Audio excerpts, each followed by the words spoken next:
मन लागे। अमली लोग खुमारी तृष्णा कतहु संतोष न पावें। काम क्रोध दोनों मतवारे माया भरी भरी आवें। ब्रह्म कुलाल चढ़ाइन भाठी लय इंद्री रस चाहे। संगहि पूछ होए ज्ञान पुकारे चतुरा होए सो पावे। संकट सोच पूछ यह कलिमा बहुतक व्याधि शरीरा। जहाँ धीर गंभीर अति निश्चल तहाँ उठ मिलहु कबीरा। ये बीजक का एक शब्द है। भाई रे साहब, जब भाई रे कहते हैं तो उसमें भी कई शब्द कहते हैं। पंडित को कहते हैं, पंडित को कहते हैं, योगी को कहते हैं, संतों को कहते हैं। शब्द प्रकरण व संतों से शुरू करते हैं। कुल मिलाकर के कबीर साहब मनुष्य से बात करते हैं। किसी देवी देवता अवतार और ईश्वर से बात नहीं करते, मनुष्य से बात करते हैं। ये उनकी विशेषता है। आज से 500 वर्ष पूर्व, 550 वर्ष पूर्व कबीर ऐसी बात सोचते हैं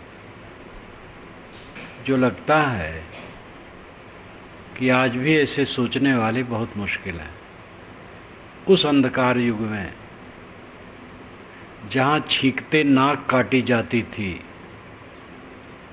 कोई कह दे धर्म के विषय में तो उसको सूली पर चढ़ा दिया जाता था। तुर्कों का राज्य था। बोधक नामक ब्राह्मण ने लखनऊ क्षेत्र में कह दिया था कि जैसे इस्लाम से कल्याण है वैसे हिंदू धर्म से भी कल्याण है। इतने पर उसको फांसी की सजा हुई थी कि इस्लाम तो राह खुदा है और हिंदू धर्म कौन धर्म है, तो उसको फांसी की सजा हुई। और उसी समय साहब कह रहे थे, सुनत कराए तुर्क जो होना औरत को क्या कहिए। अर्ध शरीरी नारी बखानी ताती हिंदू रहिए। पेशाब इंद्री की खलड़ी कटा करके अगर तुर्क बनते हो, तुर्क कहते, व्यंग करते साहब, मुसलमान नहीं कहते, तुर्क। तुर्क लोग, तुर्कानी जोर, बहुत गर्म होते थे तुर्क लोग। औरत को क्या कहिए, औरत को तो कुछ नहीं किया जा सकता है। औरत तो हिंदू रही, तुम मुसलमान, ताते हिंदू रहिए, तुम भी हिंदू रह जाते। ये कोई मामूली बात है? आज कह दिया जाए तो बलबा हो जाएगा कहीं भीड़ भड़क्का में। और उस जमाने में साहब कहते हैं और उनकी बात सुनी जाती। ये बात नहीं कि गलिम खोचिम कह दिए कोई सुना नहीं। उनकी बात की अनुगूंज होने लगी थी उसी जमाने में। और फिर ब्राह्मणों को कहते हैं, पहिर जनेऊ जो ब्राह्मण होना, मेहरी क्या पहराया। मेहरी शब्द का प्रयोग करते हैं, धिक्कारते हैं, दुत्कारते हैं, हीन भावना से कहते हैं, यानी निरादरित करके कहते हैं, अदना समझ करके। मेहरी को क्या पहनाए हो, तुम तो जनेऊ पहने हो, ब्राह्मण हो गए, तुम्हारी मेहरी। जनेऊ नहीं पहने, शूद्रा है।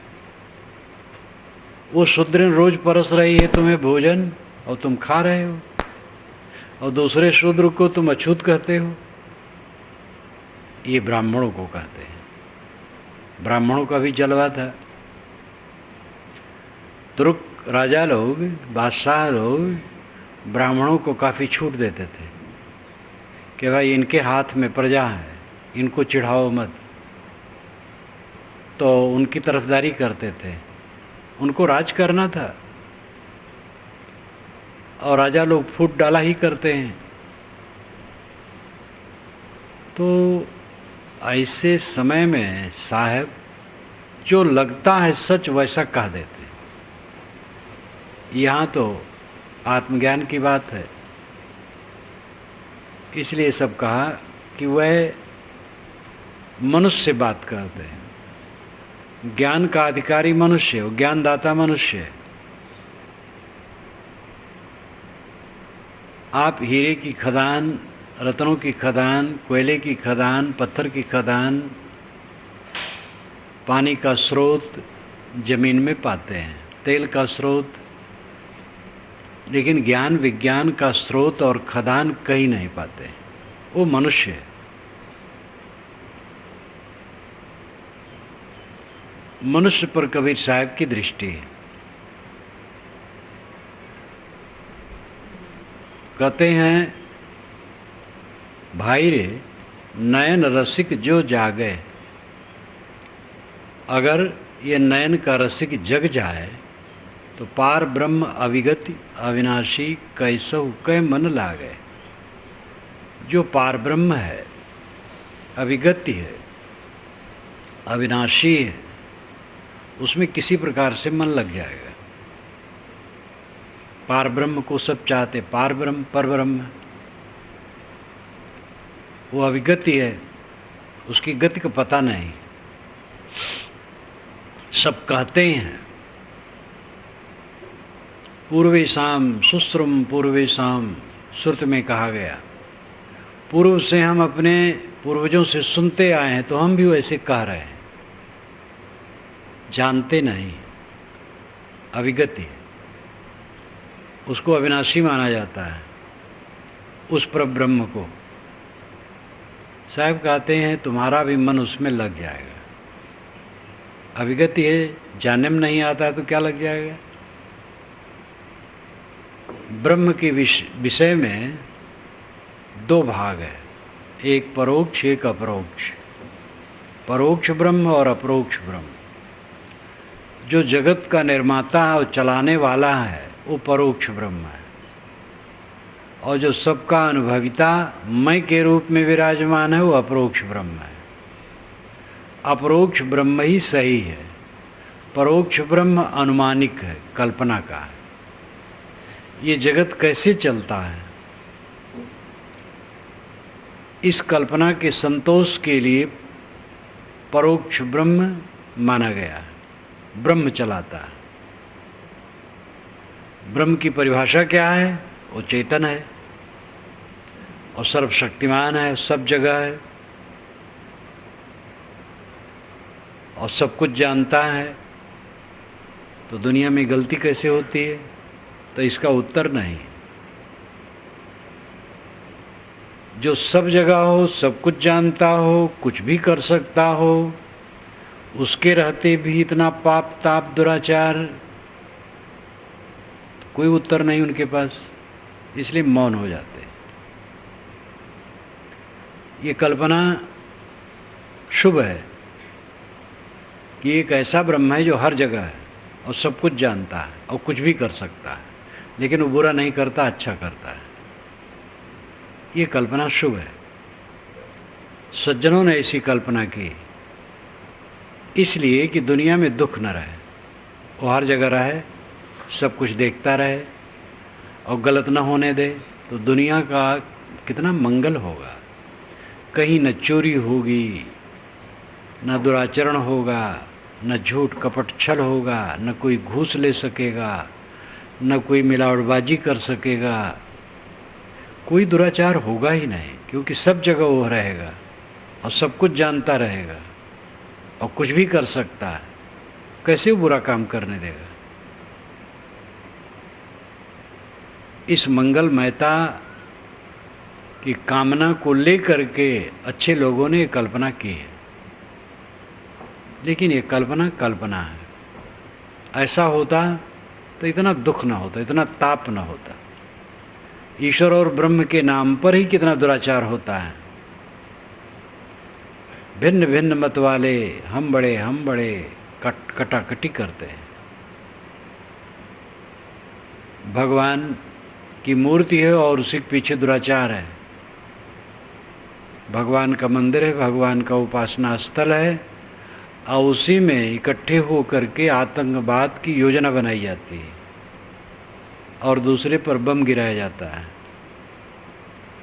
दूसरे को छुरी भोंकी जाती है, अब छुरी तो मूल्य नहीं रहा, बम फेंका जाता है या बंदूक से मार देते हैं, तलवार का भी मूल्य नहीं रहा। भगवान की उपासना स्थल में ऐसी मीटिंग की जाती है, जिस मीटिंग के बाद फिर घनघोर पाप किया जाता है और वो कुछ नहीं कर पाता। इसलिए विवेकियों ने कहा वो काल्पनिक है, अपने को धोखे में न रखो, जगो।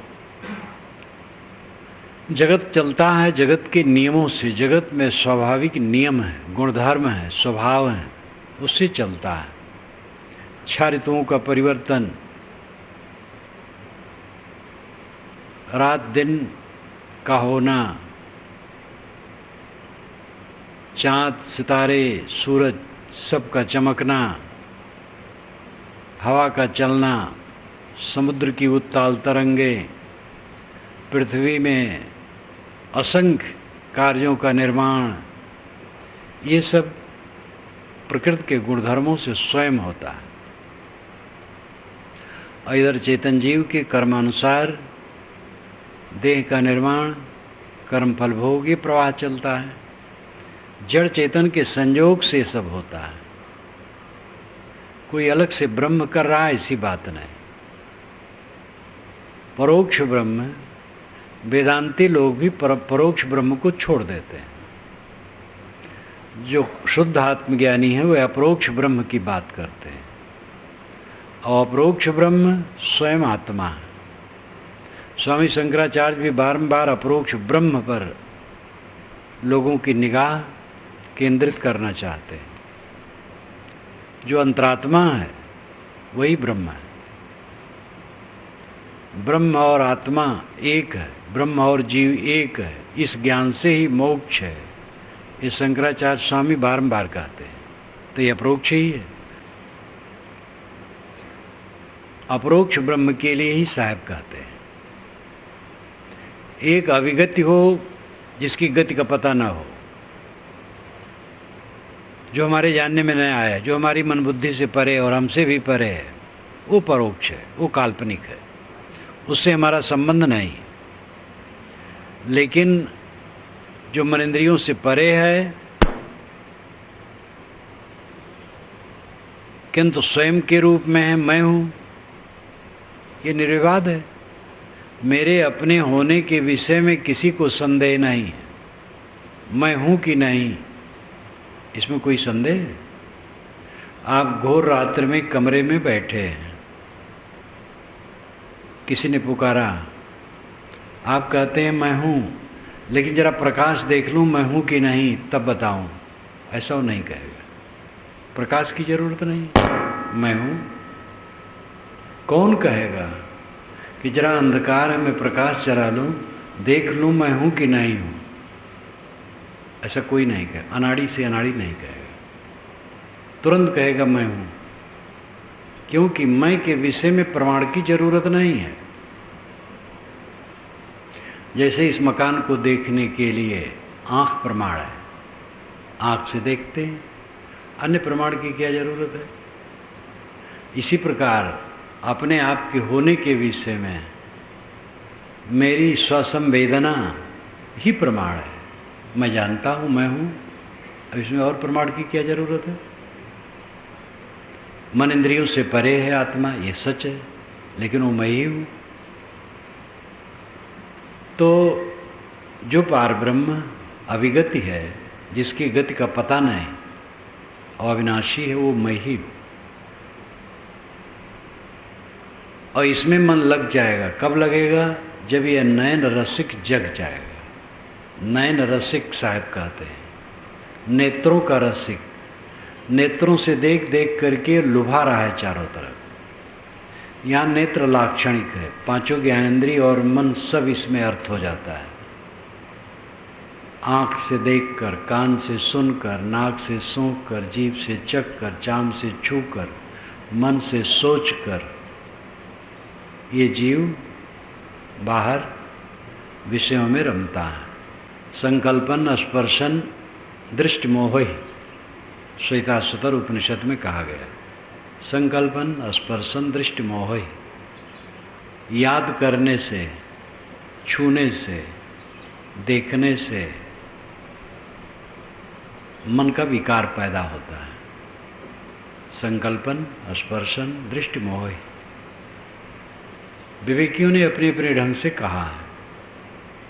साहब कहते नयन रसिक जो जागे, भाई रे नयन रसिक जो जागे। तुम नयन रसिक हो, इंद्रियों के विषयों के रसिक हो, रस लेते हो, इसलिए कूटे जाते हो, खूब कूटे जाते हो, वासनाओं में धुने जाते हो रात दिन, कभी संतोष नहीं पाते हो, और इन्हीं वासनाओं के कारण देह धरते हो। अतृप्त वासना पुनर्जन्म का हेतु है। अतृप्त वासना प्रत्यावर्तन मात्र का हेतु है। प्रत्यावर्तन लौटना। बाजार गए, 10 सौदा खरीदना था, 5 खरीदे, 5 नहीं खरीद सके किसी कारण से, बाजार बंद हो गया तो लौट आए। फिर दूसरे दिन बाजार जाना पड़ेगा और 10 सौदा खरीद लिए। अब सौदा खरीदने के नहीं रहा तो लौट आएंगे और फिर नहीं जाएंगे।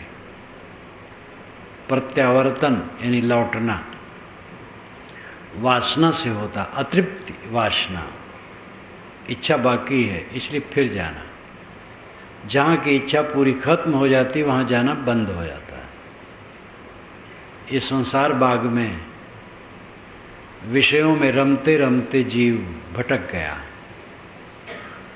और विषय सेवन इसने जीवन का आधार मान लिया। सब जगह रम रहा है, सब जगह मोह कर रहा है। और विवेक करके देखो, आत्मा है वो धूल है, 2 चीज है। एक तरफ आत्मा, एक तरफ धूल। पानी भी है लेकिन पानी हरदम दिखाई नहीं देता। वैसे समुद्र के किनारे जाओ तो पानी पानी दिखता है, लेकिन समुद्र के किनारे तो सब नहीं रहते हैं। तो आदमी जहाँ रहा करता है वहाँ मिट्टी चारों तरफ दिखाई देती है, हवा दिखाई नहीं देती है। आग भी जब प्रज्वलित होती तब दिखाई देती है, वैसे नहीं दिखाई देती। पानी भी सर्वत्र नहीं दिखाई देता, मिट्टी दिखाई देती सर्वत्र। मिट्टी धूल है, एक तरफ धूल है, एक तरफ आत्मा है। वही धूल बनती बिगड़ती रहती है। कबीर धूल सकेल के पुड़ी जो बांधी ये, 4 दिवस का देखना पेकना अंत खे की खे। कबीर साहब कहते थोड़ी सी धूल बटोर करके ये शरीर की पुड़िया बांध ली गई है, 4 दिन देखने भर का है, फिर अंत में खे की खे, धूल का धूल है।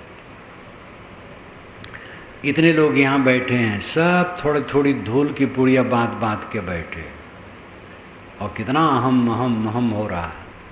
मैं शरीर, मेरी आँखें, मेरे गाल, मेरी दंत पंक्ति, ओष्ठ, सीना, पेट, नितंब, हाथ पैर, इसमें अहम मम अहम मम। ये अविवेक, ये लाश, गीली लाश है, रक्त पसीना से लथपथ गीली लाश है, और अंततः धूल है।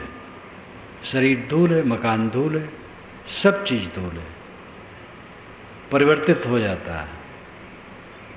नाम कहाँ तक लिया जाए? विशेष अवस्था में उनका विशेष उपयोग है।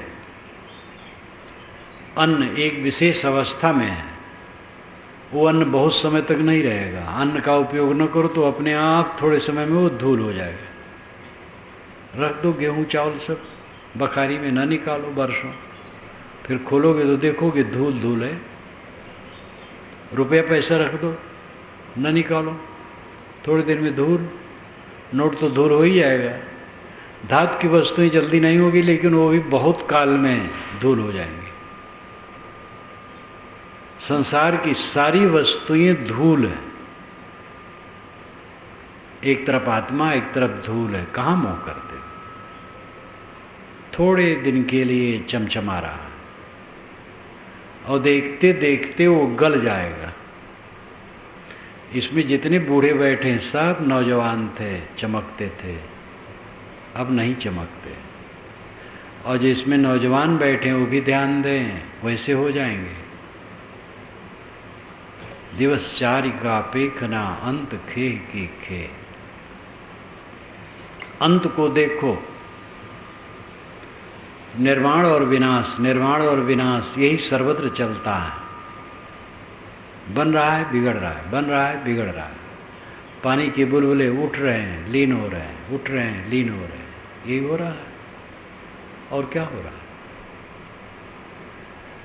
समुद्र के किनारे जाकर के देखो, लहरों पर लहर, तरंगों पर तरंग, कभी स्थिर होता ही नहीं। चाहो स्थिर हो जाए, मैं स्थिरता, इसकी स्थिरता देख लूं, असंभव है। कोई उपाय भी नहीं, वैज्ञानिक भी उपाय नहीं कर सकते हैं, राजे महाराजे भी असमर्थ हैं। समुद्र की तरंगे निरंतर आती जाती रहेंगी। इसी प्रकार ये संसार सागर में सर्वत्र ये धूल का इकट्ठा होना, बिखरना, इकट्ठा होना, बिखरना, ये चल रहा है। और इसको कोई स्थिर नहीं कर सकता, कोई शक्ति नहीं जो स्थिर कर दे। स्वाभाविक गति है। नयन रसिक को ये बात समझना चाहिए। इसलिए चिंतन की बड़ी जरूरत है, ध्यान और चिंतन दोनों। स्वाध्याय, ध्यान, चिंतन, सेवा के बाद ये तीन है। सेवा का काम भी जरूरी है। ये धूल का काम जो है भी करना पड़ता, झाड़ू लगाना पड़ता, पोछा लगाना पड़ता, शरीर को धोना पड़ता है। शरीर धूल है, लेकिन सुबह इसको धोना पड़ता है, साफ रखना पड़ता है। तो धूल का काम भी करना पड़ता है, वो सेवा का काम है, मिट्टी का काम, सेवा का काम। उसके पश्चात स्वाध्याय, चिंतन और ध्यान, ज्ञान वैराग्य उत्पादक ग्रंथों प्रकरणों का चिंतन और स्वाध्याय करना, पढ़ना, जिससे आध्यात्मिक खुराक मिले। और चिंतन, तथ्य को सोचना चिंतन है। आदमी चिंतन नहीं करता, मनोविलास करता है। वो मन ही मन सुंदर बनता है, जवान बनता है, फिर कामी बनता है, क्रोधी बनता है, लोभी बनता है, मोही बनता है। स्वप्न शरीर जैसे होता है वैसे मनोरथ का शरीर होता है। मनोरथ, मन का रथ, मन के रथ पर चढ़ करके ये जीव दौड़ता रहता है। जो उपस्थित न हो उसकी कल्पना मनोरथ है। मनोरथ इच्छाएं, मनोरथ मनहरथ, मन का रथ। कल्पनाओं के रथ पर बैठे और चले रहे हैं, धड़ धड़ धड़ धड़। बूढ़े हैं और जवान की कल्पना कर रहे हैं। 80 वर्ष के और 22 वर्ष के नौजवान होने की कल्पना कर रहे हैं और मन ही मन में कामी हो रहे हैं। एक ही बात नहीं, अनेक बातें हैं। चपरासी हैं और मंत्री होने की कल्पना कर रहे हैं, कलेक्टर कमिश्नर होने की कल्पना कर रहे हैं। पैदल जा रहे हैं लेकिन हवाई जहाज में मड़े मन उड़ रहे हैं। ये मनोरथ। आदमी मनोरथ में बहता है, मनोविलास में। चिंतन तथ्य की स्थिति, जो जैसे है उसको वैसे देखना चिंतन है। शरीर हड्डी मांस का पुंज है, धूल की पोटली है, अंत में शून्य है। आजकल में ये शून्य हो जाएगा। इस शून्य को देखना, पहले इसको हड्डी मांस के रूप में देखना, फिर मिट्टी के रूप में देखना, फिर शून्य के रूप में देखना। ये सब है, हड्डी मांस है। और एक दिन हड्डी मांस नहीं रहेगा, मिट्टी हो जाएगा, और फिर हमारे लिए शून्य हो जाएगा। इस शरीर के खोजने से कहीं पता नहीं रहेगा। इस वास्तविकता को देखना चिंतन है। मैं निर्मल हूँ, अकेला हूँ, जितना संबंध है सब नकली है, जितना पद पदार्थ हम कल्पना करते सब नकली है। पद और पदार्थ, पद शब्दों का जोड़ और पदार्थ जो उसका अर्थ है, जैसे घट, ये पद है, घ और टा, दो अक्षर जोड़ दिया गया तो ये पद है। और इसका पदार्थ जमीन पर रखा हुआ एक पात्र है जिसमें प्रायः पानी भरा जाता है, अन्य वस्तुएं भी भरी जाती हैं, अन्य इत्यादि। तो पद पदार्थ, सारे पद पदार्थ सब नश्वर है। पदार्थ का पद रखा जाता है, किसी निर्मित पदार्थ का नाम रखा जाता है, अनिर्मित का भी नाम रखा जाता है। प्रकृति निर्मित नहीं है, प्रकृति अनिर्मित है।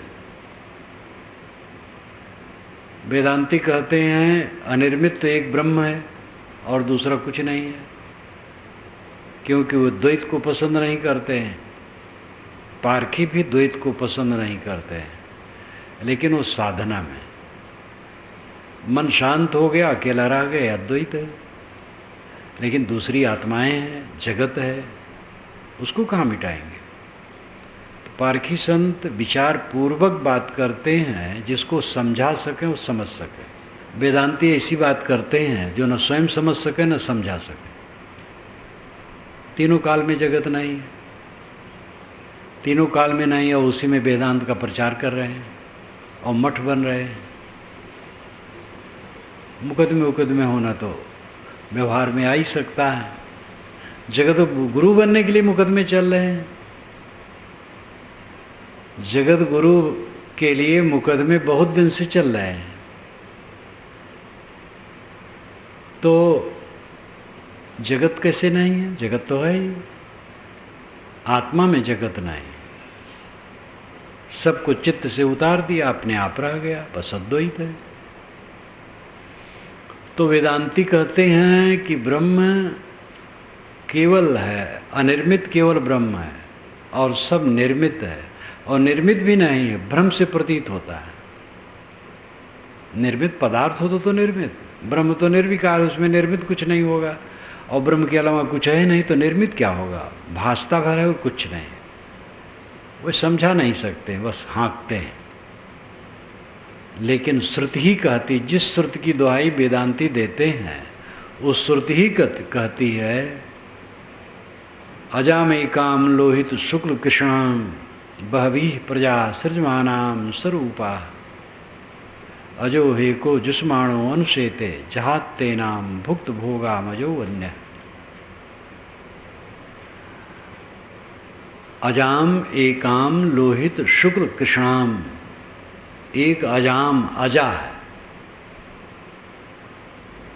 अजा बकरी को कहते हैं और अजा अजन्मा को कहते हैं। यहाँ बकरी नहीं, अजन्मा प्रकृति, इसलिए लिंग शब्द है अजाम। तो एक प्रकृति है, जड़ प्रकृति है जो अजाम है, जन्मी नहीं है, सदा से है, नित्य है, सत्य है। अजाम एकाम, एक अजा है जिसको हम प्रकृति कहते हैं। लोहित शुक्ल कृष्णाम, वो तीन रंगों वाली है। लोहित है लाल, और शुक्ल है उज्जवल, और कृष्णाम काली है। तीन रंगों वाली चितकबरी बकरी है। अजामे काम लोहित शुक्ल कृष्णाम बहवी प्रजा, बहुत सारी सृष्टि सृजमानाम निर्माण करती है। कैसे निर्माण करती है? स्वरूपा, अपने रूप के अनुसार। स्वरूप, अपने रूप के अनुसार। जैसे वो त्रिगुणात्मिका प्रकृति है, वैसे त्रिगुणात्मा जगत पैदा करती है। ये पेड़, पल्लो, पर्वत, सारी चीज़ें त्रिगुणात्मक हैं। अजो हे को जुष्माणो अनुशेते, और एक अज है, वो भी जन्मा है। यहाँ अज पुल्लिंग है, स्त्रीलिंग नहीं। ये आत्मा है, पुरुष है, चेतन है। एक अज है एक का मतलब एक जाति, ये नहीं कि एक है। सांख्य दर्शन अनेक आत्मा मानता हो, सांख्य क्या हो तो अनुभव में आता आत्मा एक नहीं अनेक है। अजो हे को जुष्माणो उनसे ते, एक प्रकार के आत्मा है, जन्मा है, जो उस प्रकृति का जुष्माण करते हैं। जुष्माण का मतलब आनंद लेना। और अनुसेते, अनुनाम पीछे से, सेते नाम उससे सो जाना। जो जुष्माण लेगा वो सो जाएगा, जो आनंद लेगा तो उसमें मूढ़ हो जाएगा। किसी चीज में रस लो तो उसमें आसक्त हो जाओगे।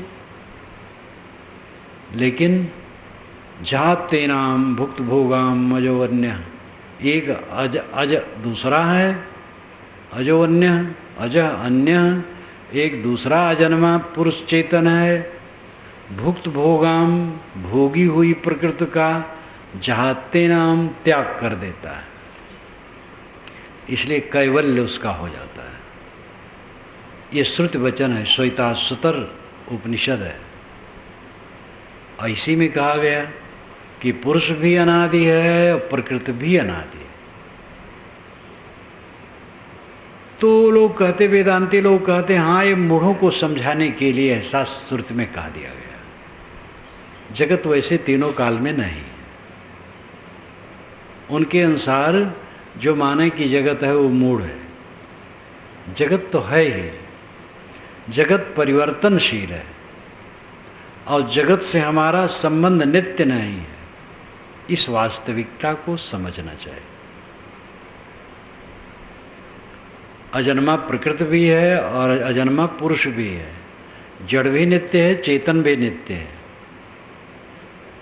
चेतन जड़ में आसक्त होकर के दुखी है, उससे निवृत्त होकर के सुखी होगा। तो चारों तरफ, हमारे चारों तरफ धूल का अंबार है, सब धूल धूल। जितना आज का ये सब दिखाई देता है, कुछ दिन में सब धूल हो जाएगा। हजारों वर्ष के बाद तो पता नहीं कहाँ क्या होगा। सब धूल, एक तरफ धूल एक तरफ मैं। अब कहाँ मोह करने गुंजाइश है? 4 दिन की चमक है, कब तक ये चमक रहेगी? क्यों मूढ़ बने, क्यों अविवेकी बने? दीर्घ दृष्टि अपनाओ। सब कुछ क्षणिक क्षणिक क्षणिक भागता चला जा रहा है। भाई रे नयन रसिक जो जागे, जो नयन का रसिक है वो जग जाए। इंद्रियों के विषयों का जो मोही है जीव, वो जग जाए। जग जाएगा तब पारब्रह्म में मन लगेगा। पारब्रह्म स्वयं हो, आप स्वयं पारब्रह्म हो। पारब्रह्म, परब्रह्म, परब्रह्म अनेक प्रकार से कहा जाता है। बात एक है, यानी उच्चतम ब्रह्म, परम श्रेष्ठ। परम श्रेष्ठ कौन है आपके लिए? आप खुद, आप स्वयं परम श्रेष्ठ हैं। आपका श्रेष्ठत्व उधारी का नहीं है, आपका अस्तित्व ही ऐसा है। आप परम श्रेष्ठ हैं, अपनी श्रेष्ठता नहीं जानते हैं, इसलिए दीन बन करके भीख मांगते हैं। एक सम्राट अगर भीख मांगता हो तो इसका मतलब दिमाग उसका खराब है। परम तृप्त आत्मा भोगों की इच्छा करता है तो दिमाग खराब है, बोध नहीं मैं कौन हूं। वो विषयों के पीछे भाग रहा है, जहां भटकने के सिवा कुछ नहीं। सुवन पथिक निराश ते तट भुई सजल स्वरूप, तुलसी किन बंचे नहीं इन मरुथल के कूप। गोस्वामी जी की वाणी। असुवन पथिक निराश ते तज भुई तट भई सजल स्वरूप। असुवन पथिक निराश ते तट भुई सजल स्वरूप। पथिक रेगिस्तान में पड़ गया, राजस्थान के रेगिस्तान में पड़ गया और वो पानी खोज रहा है, प्यासा है, दुखी है, आंखों से आंसू आ रहा है। तटभुई सजल स्वरूप, उसकी तटभुई, तट की जमीन, आंख के पास की जमीन सजल स्वरूप हो गई है, आंसू बह रहे। और पानी के लिए प्यासा है बेचारा और दौड़ रहा है। कहीं ऊंची जगह देखता है कुआं होगा, वहाँ जाता है, कुआं है भी लेकिन बालू भरा है, पानी नहीं। बस दौड़ता है दौड़ता है दौड़ता है, पानी पाता नहीं। अस्वन पथिक निरासते तटभुई सजल स्वरूप, तुलसी किन बंचे नहीं इन मरुथल के कूप। रेगिस्तान के कुओं से कौन नहीं धोखा खाया है। रेगिस्तान में कुएं तो बन गए थे लेकिन बालू बालू है, पानी नहीं है। ये सारा संसार रेगिस्तान है, कहीं सुख नहीं है। और सुख के लिए सब भागे जा रहे हैं, खूब दौड़ रहे हैं बड़े जोर से, और कहीं सुख पाते नहीं, दुख पाते। सुख की कल्पना, दुख का भोग सब जीव यही कर रहे हैं। प्रबल अविद्या दिमाग पर छाई है, वो जीव को भटका रहे। तुलसी किन बंचे नहीं इन मरुथल के कूप। साहब कहते हैं, भाई रे नयन रसिक जो जागे। अगर ये नयन का रसिक इंद्री लंपट मनुष्य जग जाए और इंद्री लंपटता छोड़ दे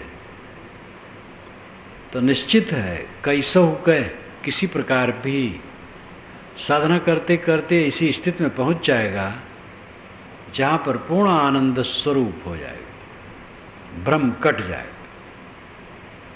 भ्रांति उड़ जाएगी। इस कूड़े कचड़े संसार में वो सुख नहीं खोजेगा। धूल धुड़क्का भरी संसार में जहाँ हल्ला गुल्ला मार काट कला कल्पना द्वंद्व झगड़ा विवाद दुख के सिवा कहीं कुछ नहीं। बाहर कला भीतर कला, बाहर से कला तो घर में कला। घर के परिवार को संपन्न बनाने के लिए दूसरे को धोखा दिया और 4 दिन के बाद घर वाले हमें धोखा दिए, तब पीड़ा होती है। ये सारा संसार धोखे की टट्टी। लेकिन दूसरा पक्ष भी ध्यान रखें, इसमें रह करके एक दूसरे के साथ सुंदर बर्ताव करना है, मीठा बर्ताव करना। कहीं ऐसी वृत्ति नहीं हो जानी चाहिए कि सबसे वैर करने लगो, तो बोध कहाँ रहा, तो अबोध हो गया। वैर हो ही नहीं सकता है। जिसको सब नश्वर दिखाई देगा उसकी तो कामना ही मिट जाएगी। कामना मिट जाएगी तो दयालु हो जाएगा। नाहक भ्रम करते हैं कि वैराग वृत्ति मन में बढ़ेगी तो आदमी निरस हो करके व्यवहार खराब कर देगा।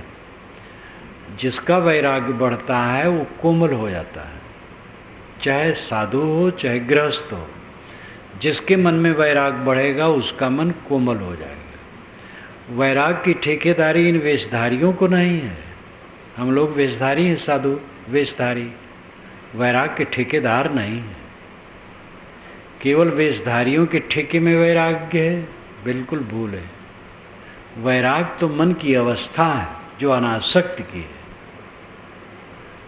और जो विवेक करेगा उसी के चित्त में वैराग उदय होगा। वेश धर करके भी विवेक ठंडा हो जाएगा तो वैराग ठंडा हो जाएगा। वेश में ऐसे अनेक है, भक्ति में और विरक्ति में दोनों की दशा है। कितने गृहस्थ हैं उत्साहित होते हैं, भक्ति में लगते हैं, खूब तत्पर हो गए, थोड़े दिन में ठंडे हो जाते हैं, समझते मैं तो सब जान लिया। और कितने भगत तो गाते रहे साधु से हम बड़े हैं, उल्टा हो जाता है। यही बात साधुओं में भी अनेकों की हो जाती है। घर छोड़े तो बड़ी लगन, गुरु के प्रति निष्ठा, संतों के प्रति समर्पण, उत्साह साधना में। घर छोड़े तो मोटे दोस्त छूट गए, घर का प्रपंच छूट गया, साथ जीवन हो गया। मोटे दोस्त स्वाभाविक जीवन में नहीं है, सद्गुण है, बस उतने में संतोष हो गया। आगे का रास्ता रुक गया। विवेक जगाना, वैराग को प्रखर करना, अंदर के दुर्गुणों को, सूक्ष्म दुर्गुणों को नष्ट करना, अहंकार कामना ध्वस्त करना, निर्विकल्प समाधि में जाना, असंग स्थित में जाना, ये सब काम नहीं हुआ, बीचे में ठंडा हो गया, तो बस रुक गए। ऐसे अनेक साधक हो जाते हैं। कम लोग हैं जिनकी तलवार पर धार हरदम बनी रहती है, तेज, और कभी भी वह इस अनुभूत जगत में सुख की कल्पना नहीं करते, और कहीं रास्ते में वो विश्राम नहीं करना चाहते, मंजिल पर पहुंचना चाहते। ऐसे जागरूक विरले होते हैं और उन्हीं का कल्याण होता है, बाकी बीच में ही रह जाते हैं। जो बहुत स्थूल बुद्धि वाले हैं वो तो उत्साह में घर छोड़े और फिर उत्साह ठंडा हुआ और डूबे। तो जरूरी है निरंतर चिंतन की, वास्तविकता को सोचो। वैराग्य केवल साधु वेशधारी की चीज नहीं है और केवल पुरुष की चीज नहीं है। स्त्री पुरुष गृहस्थ विरक्त सबके लिए वैराग्य परम औषधि। वैराग से ही दुख दूर होगा। वैराग का अर्थ है न मोह करना। जो स्वाध्याय करेगा, चिंतन करेगा, मनन करेगा, ध्यान करेगा, वैराग अपने आप बढ़ेगा। जिसका वैराग बढ़ेगा दुख घटेगा। जितना जितना वैराग बढ़ेगा दुख घटता चला जाएगा। गणित की तरह है। पूर्ण वैराग उदय हो जाएगा, पूर्ण दुख खत्म हो जाएगा, फिर सुख स्वरूप सदैव आनंदमय। इसलिए गृहस्थ विरक्त कोई भी सब साधना की दृष्टि से समान है। आगे पीछे मर्यादा है। जितना जो करेंगे उतना भरेंगे।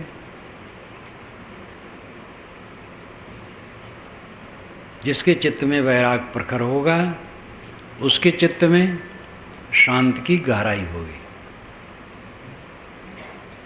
साधु ही गृहस्थ संसार नहीं छोड़ेंगे, गृहस्थ लोग भी छोड़ेंगे। साधुओं को मठ छोड़ना है और गृहस्थों को घर छोड़ना है। साधुओं की शिष्य परंपरा छूटेगी, गृहस्थों की परिवार परंपरा छूटेगी। दोनों मनुष्य हैं, दोनों की स्थिति एक है, मर्यादाएं दो हैं बस। दोनों को वही सुख दुख है। दोनों असावधानी करेंगे तो दोनों पेट भर दुख पाएंगे। दोनों में से कोई सावधान होगा वही सुखी हो जाएगा। साहब कहते पार ब्रह्म अविगत अविनाशी कैसो कै मन लागे। तुम नयन रसिक न बनो, मोह छोड़ो, अनासक्त हो जाओ। नयन खास है भी। नैनन आगे मन बसे पलक पलक करे दौर, साहब ने कहा बीजक में ये भी है। नैनन आगे मन बसे पलक पलक करे दौर। नेत्रों के आगे मन बसता पलक पलक पे दौड़ता। जैसा बन है अपना वैसा बन है और। जैसा अपना मन है वैसे दूसरे का मन है। मन का स्वभाव तो वही है। सतोगुण रजोगुण तमोगुण के अनुसार गति में थोड़ा सा फर्क है और बात वही है। तो नेत्रों का अर्थ है इंद्रियों। इंद्रियों की गुलामी छोड़ो तो परब्रह्म में मन लग जाएगा। परब्रह्म आप स्वयं हैं। बाहर छोड़ो, भीतर आ जाओ। नेत्र से देख करके बाहर लुभाओगे तो बाहर भटको। घूरबिनियाँ करते रहो, उकेरा पर दाना खोजते रहो, घूर पर दाना खोजते रहो। और बाहर का मोह छोड़ दो, अंतर्मुख हो जाओ। बस आनंद धाम, परमानंद, परम कल्याण में। भाई रे नयन रसिक जो जागे, पारा ब्रह्म अविगत अविनाशी कैसो कै मन लागे। अमली लोग खुमारी तृष्णा कतहु संतोष न पावे। ये अमली जो आदती हैं विषयों के, इनको तृष्णा की खुमारी नशा चढ़ा रहता है। भोगों की तृष्णा अपार, ये कहीं संतोष नहीं पाते। जिस दिशा में तृष्णा होगी, हमें प्रचार की तृष्णा हो जाए तो हमें संतोष नहीं मिलेगा। अगर हम ये तृष्णा उत्पन्न कर लें कि दुनिया भर को हम जगा देंगे तो हमें संतोष नहीं मिलेगा, जगह तो पाएंगे नहीं, संतोष भी खत्म। अपना संतुष्ट रहें और दूसरे लोग जो मिले उनको कह दें, बस इतने काम है। जिनको जगना हो गर्ज हो जगे, न गर्ज हो न जगे। कौन किसको जगा पाएगा? जबरदस्ती किसी को कोई जगा सकता है? तो तृष्णा कहीं भी होगी, संबंध में तृष्णा बनती है। संबंध ही भोग है। इंद्रियों को विषयों से जोड़ना भोग है, जिसमें शुद्ध होता है और अशुद्ध होता है। जिसे देखना, ये देखना भोग नहीं बनता है। देख करके चलो, उठो, बैठो, पढ़ो, लिखो, लेकिन जहाँ लिप्सा हो गई बस भोग बन गया। खाओ, भोग नहीं बनेगा, लेकिन खाने में मोह हो गया तो भोग बन गया। तो भोगी लोग कहीं संतोष नहीं पाते। काम क्रोध दोनों मतवारे, माया भरी भरी आवें। काम क्रोध ये दोनों मतवाले हैं, ये माया भर भर करके आते हैं। मन में काम होगा तो क्रोध होगा, काम पूरा नहीं होगा तो क्रोध होगा, और काम जहाँ सफल होगा वहाँ लोभ होगा। बस यही 3 नरक के द्वार हैं, काम, क्रोध और लोभ। काम का अर्थ है कामना, इच्छा। कामना पूरी हुई तो लोभ बढ़ गया, कामना पूरी नहीं हुई, भंग हुआ तो क्रोध बढ़ गया। काम क्रोध दोनों मतवारे, माया भरी भरी आवें। ब्रह्म कुलाल चढ़ाइन भाठी, लय इंद्री रस्चाएं। ब्रह्म रजोगुण है, वो भट्टी चढ़ाया भोग का, और इंद्रियों से रस चाहते हैं। संगय पोच हुए ज्ञान पुकारे, मन में पोच भरा हो ज्ञान झाड़ते हैं। वो कहते चतुर होगा वो पाएगा। ज्ञानी बनते हैं और भोग में डूबे हैं। ये व्यंग है साहब का। ऐसे ज्ञानियों का जो भोग में अनुरक्त है। साहब कहते संकट सोच पोच यह कलिमा बहुतक व्याध शरीरा। शरीर संकट से भरा, सोच यहाँ चिंताएं, पोच बुराइयाँ, शरीर में बहुत सी व्याधियाँ। तुम दुख के खाट में पड़े हो, इसलिए जहाँ धीर गंभीर अति निश्चल, तहाँ उठ मिलो कबीरा। ऐ कबीरा, ऐ जीवों, ऐ लोगों, जहाँ धीर गंभीर अत्यंत निश्चल पुरुष है वहाँ उठ करके मिलो। उठ करके मिलने का मतलब आदर से मिलना। जब कोई अपने से बड़ा आता है तो हम उठ करके मिलते हैं। उठ करके मिलो, विनयी हो के मिलो, झुक करके मिलो। जो धीर गंभीर अत्यंत निश्चल है, कोई मनुष्य ऐसा हो जो धीर गंभीर और अति निश्चल हो, निष्काम, निर्माण, आत्मतृप्त, आत्मसंतुष्ट, कृत कार्य, कृतार्थ कोई हो, जिसकी कामनाएं पूरी शांत हो गई, तृष्णाएं शांत हो गई, जिसको कुछ शेष नहीं रह गया है। गतध्वन विशोकस्य विप्रमुत्तस्य सब्बति सब्ब गंध पहीणस्य परिलाहो न विज्जति। ये तथागत बुद्ध कहते हैं। गतध्वनों, जिसका अध्वन बीत गया, रास्ता समाप्त हो गया। तृष्णा समाप्त हो गई, रास्ता समाप्त हो गया। भटक रहे थे तृष्णा के नाते, तृष्णा खत्म, इसलिए रास्ता खत्म। गतध्वनों, अध्वन का अर्थ होता है रास्ता। अध्वन समय को भी कहते हैं। संस्कृत पाली में दोनों में वैसे उच्चारण है, वैसे अर्थ है। गतध्वनों, जिसका अध्वन समाप्त हो गया, रास्ता समाप्त हो गया, तृष्णा क्षीण हो गई। गतध्वनों विशोकस्य, शोक मुक्त हो गया। अब शोक क्या रहा है? धूल माटी के लिए कौन सा शोक? विप्रमुत्तक से सत्सब्बधि, सब तरफ से वो मुक्त हो गया, छूट गया चारों तरफ से, कहीं बदा नहीं। सब गंध पहीणस्य, सर्वग्रंथ प्रहीणस्य संस्कृत में हो जाएगा। सारी ग्रंथियां जिसकी प्रहीण हो गई, कट गई, सारे कॉम्प्लेक्सस नष्ट हो गए जिसके, कोई गांठ नहीं।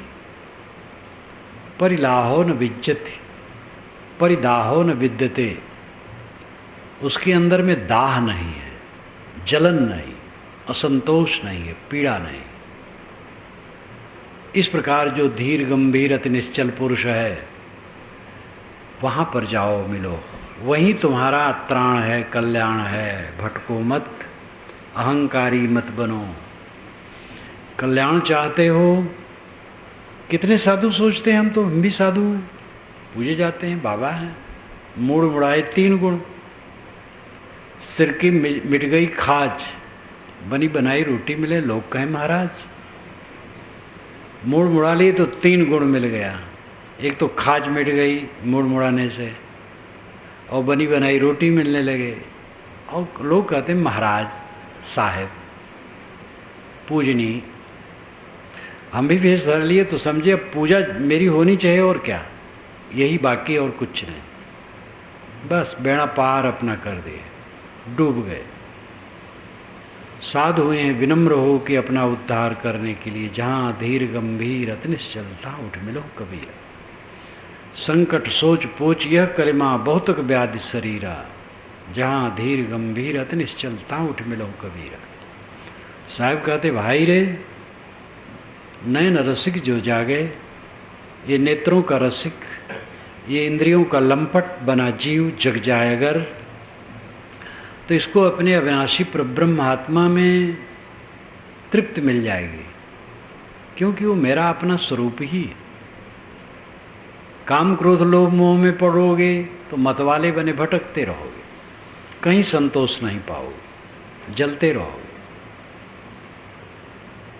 ज्ञान बघारो मत, ज्ञान का आचरण करो, ज्ञान की डींग ना हाको।